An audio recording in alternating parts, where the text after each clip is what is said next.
practice of Tantra can be divided into several stages. Everyone has his or her own individual samskaras. There is no denying that at the initial stage human beings are normal animals and have hence been called rational animals. A human being who lacks viveka, discrimination, is actually worse than an animal. Animals are undeveloped creatures, and thus certain behavior on their part may be condoned. But humans are developed, so improper conduct by them cannot be condoned. The initial stage of sadhana is meant for people of animal nature, and is thus called Pashvashara or Pashubhava. Pashu equals animal.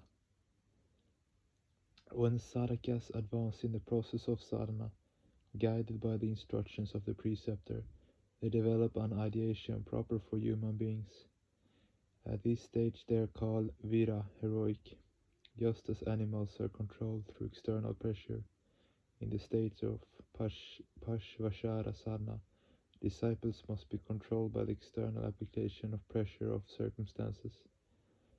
This will help establish them in Virabhava, but those who are more elevated than animals do not depend on external pressure for spiritual progress. Their progress is determined by both external pressure and internal urge. Sarvesha Pashavaha Shanti Talavad Bhuttale Naraha Tesham Jnana Prakashaya Virabhavaha Prakashitaha Virabhavam Sada Prapya Kramena Devata Bhavet Rudramala Tantra. Under ordinary circumstances, all are animal-like in the initial stage. When spiritual thirst awakens in animal-like people, they become Vira, and when they are fully established in Virabhava, they become Devatas, gods. The science of Tantra is based on this truth, hence there is no contradiction between Tantra and science. People are found at all different stages according to their ideation, animal-like, heroic, or godlike, as they ascend on the scale of evolution. A competent preceptor imparts lessons to his disciples after considering the degree of their spiritual and psychic elevation. Vaidikam, Vaishnavam, Shaivam, Dakshinam, Pashavam, Spritam, Siddhante Vamisha Vire Divyam Tu Kaulam Uchate Vishvasara Tantra. Vaidika Shara, Vaishnava Shara, Shaiva Shara, and Dakshina Shara are the different stages of Pashubhava. Vamachara and Siddhanta Shara are the stages of Virabhava, and Kula Shara belongs to Divya Bhava. The first stage of Pashvashara sadhana is Vaidika Shara. It has no deep principles, but is merely a set of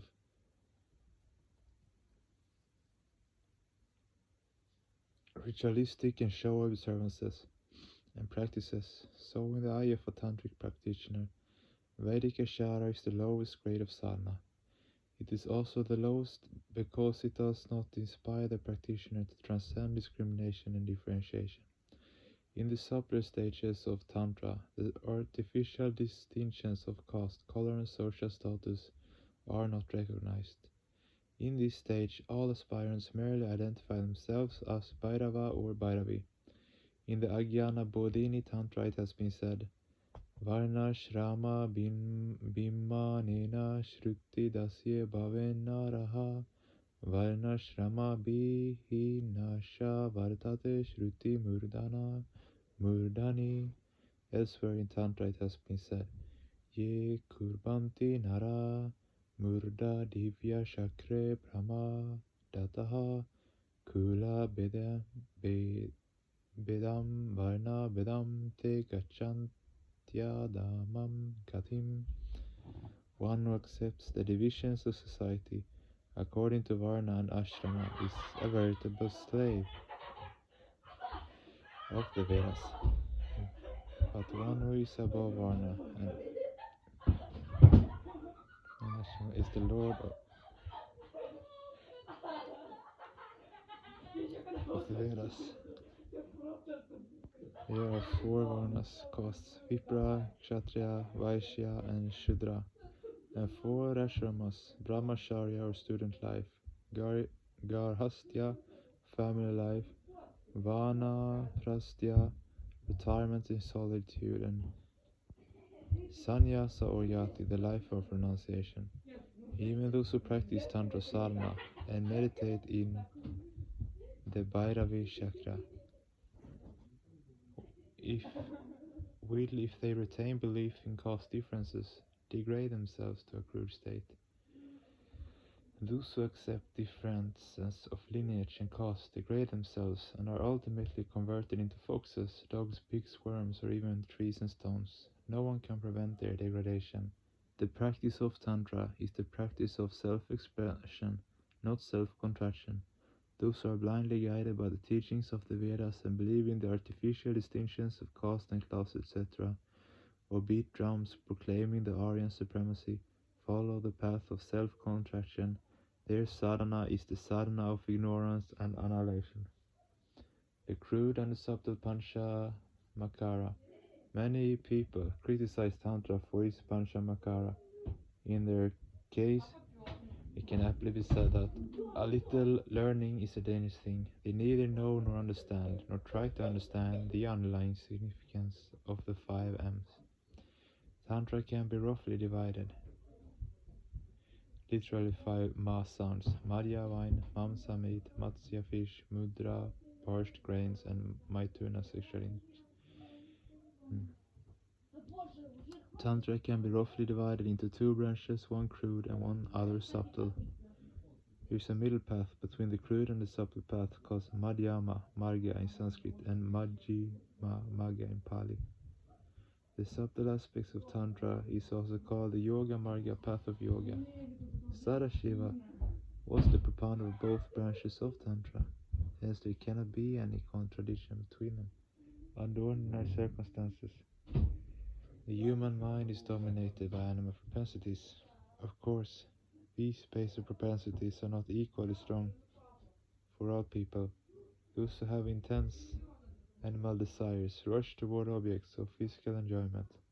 Such people cannot just suddenly give up their objects of enjoyment in favor of spiritual sadhana. Those whose desire for physical enjoyment is less intense can easily abstain from physical objects. But what are the first mentioned people to do? If such people try forcibly to turn their minds away from their objects of enjoyment, they will face disastrous consequences. Psychologists are well aware of the dangers of attempting to suppress or repress one's desires. One may be able to maintain saintliness for a certain time, but the raging storm cannot be contained forever. It is not unusual for those who remain virtuous early in life to fall prey to immoral desires later in life. The dark shadow of immorality fell across the lives of many sannyasis and sannyasinis, or bhikshus and bhikshunis, monks and nuns, in the past, for this very reason, that they had tried to suppress their desires by force. Some people pretend to be virtuous, but indulge in immoral deeds secretly. If their numbers increase in society, it is an unhealthy sign. The practice of the 5 M's was formulated for those people who harbored secret desires for crude physical enjoyment. But for those guided by subtle propensities, the subtle Panchamakara or Yoga Marga was prescribed. The main idea behind the practice of the crude Panchamakara is to carry out sadhana while in the midst of crude enjoyments. While carrying out this practice, they will limit the degree of their indulgence. By limiting the use of objects of enjoyment, they will gradually increase their psychic power, and will ultimately rise above the allurements of enjoyment. For example, a wine addict will drink a controlled measure of wine as a part of sadhana. A fish eater will follow certain restrictions. He or she will limit the quantity of fish eaten, and will not eat female fish in their spawning period. In this way, people can gradually establish the superiority of their minds over objects of enjoyment. The practice of this pravritti mulakya, extraversial panchamakara, will gradually take them to the nivritti path, madhya sadhana, but many people are under the impression that the 5 M's mean only the crude 5 M's. This is incorrect. Let us take the 5 elements of the 5 M's. The deeper spirit of madhya sadhana is Somadara Ksharedya Tu Brahma Marandrat Varanane Pitva nanda masyastvam sahiva madhya sadakaha. One who experiences the intoxicating joy from drinking the Sudha or Somadhara, secreted from the Brahmarandra, pineal gland, is called a Madhya Sadhaka. In this connection, one should remember Somadhara, literally nectar, actually a hormone. In this connection, one should remember that every gland secretes Sudha, secretes some hormone. The hormone secretion of the Brahmarandra, the supreme gland of the human body, is partly controlled by the moon, and the moon is also called Soma, hence the nectar is called Somarasa or Somadhara. This Somadhara invigorates the lower glands of the human body and intoxicates a spiritual aspirant with joy. Ordinary people cannot experience this divine joy, because crude thoughts result in Somarasa being burnt up in the mental sphere. In the pituitary gland and vicinity, but a sadhaka feels a great intoxication at the time this amrita is being secreted. When those who are not sadhakas observe this condition, they mistake it for something else. Ram Prasad, the great mystic, said, Surapan karine ami sudaka yaya kali bale man matale matal kare mad matale matal bale. I don't drink wine. I take Sudha Rasa, saying victory to Kali. My mind, intoxicated with bliss-causing hormones, makes me drunk, but those who are intoxicated with drink call me a drunkard. There is yet another subtle interpretation of the term Arya, according to Tantric yogis. Yaduktam parama brahma nirvikaram niranjanam tasmim pramadana janam tan madhyam parikirtitam. Intense love for Nirvikara, Nirjana, Parama Brahma leads to the annihilation of thought, intellect, and ego, and appears as an intoxication, which may be termed a Madhya Sadhana. Mamsa Sadhana, similarly to a Tantric, Mamsa does not mean meat. Ma Shabda Drasana Vinaya Tadam Sam Ranasa Priye Stad Bhakya Saye Nityam Saiva Mamsa Sadhaka. Ma means tongue, and it is through the tongue that words are uttered. One who eats or controls those words is a Mamsa Sadhaka. Ma means tongue, Mamsa means speech, Mamsa Bhakshana means control over speech. There is yet another interpretation of the word Mamsa.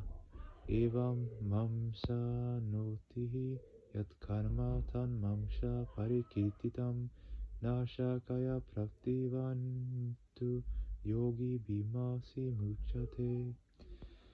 That is to say, one who surrenders all one's actions, good or bad, righteous, sinful, wicked, even the attainment of prolonged penance, to me is called Mamsa.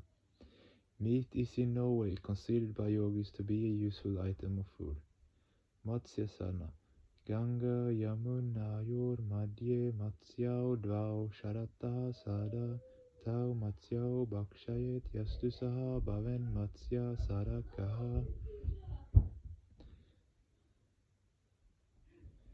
The Matsya Sadhana of a Tantric yogi can be interpreted in this way.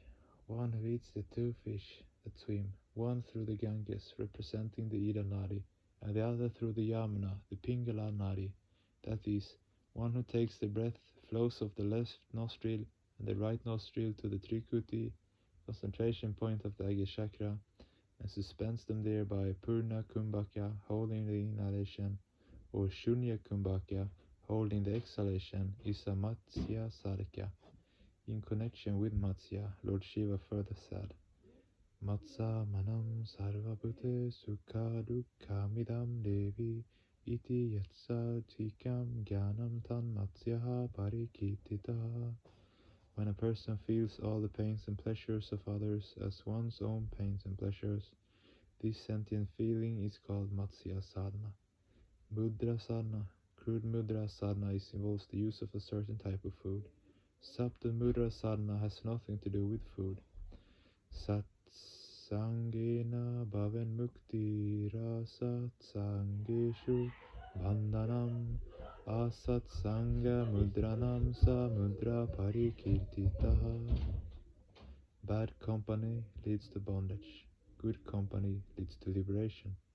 Having understood this supreme truth, one should avoid bad company. This shunning of bad company is called Mudra Sadhana, Maituna Sadhana. Many people comment adversely on the fifth M. Through this process of sadhana, i.e., through crude Maituna Sadhana, people of cruder propensities can gradually develop self-restraint. This is the teaching of Tantra, and nobody should object to it. And regarding subtle Maituna Sadhana, it has been said, Kula Kundalini Shaktir Dehinam Dehadharini Taya Shivasya Samyoga Maitunam Parikirtitatam. The lowest vertebra of the spinal cord is called Kula. In this part of the Muladhara chakra, basic plexus is located at Kula Kundalini, or Devi Shakti, divine energy. The purpose of Maituna Sadhana is to raise the Kula Kundalini and unite it with Paramashiva, the nucleus consciousness, at the Sahasrara chakra corresponding to the pineal gland. The lessons of Tantra. The lessons of Tantra are physical, psycho-spiritual, from the physical to the psychic, and from the psychic to the spiritual. Tantra says that one can attain spiritual elevation through physical and psychic purification. This is a very logical proposition. Hence, absolute purity in food and conduct is essential for a tantric sadhaka. Without attaining all-round purification, it is impossible for a sadhaka to experience real spiritual ideation. On the path of spirituality, bhava ideation is the main factor. Regarding the interpretation of the word bhava, the devotional scriptures observe Shuddha sattva visheshadva prema suryam shushamyava rushibhishitam srinya kedasho bhava uchate. Bhava, often translated psycho-spirituality or psycho-spiritual parallelism, means that type of special ideation which makes the entity rhythm very pure and whole, which arouses the latent love for Paramapurusha, and which makes the mind smooth-surfaced and soft owing to the spiritual effulgence. Bhaut Tantra explains Bhava as follows: Bhavahi manasho dharma manashaiva sada pyaset. Bhava is a mental tendency. The flow of bhava can be brought about through repetition. This repetition of ideation is called yapakriya, autosuggestion or autosuggestion.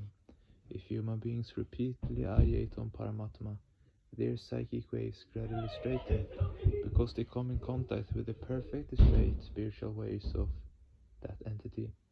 Yapakriya is the practical way to realize Ishvara.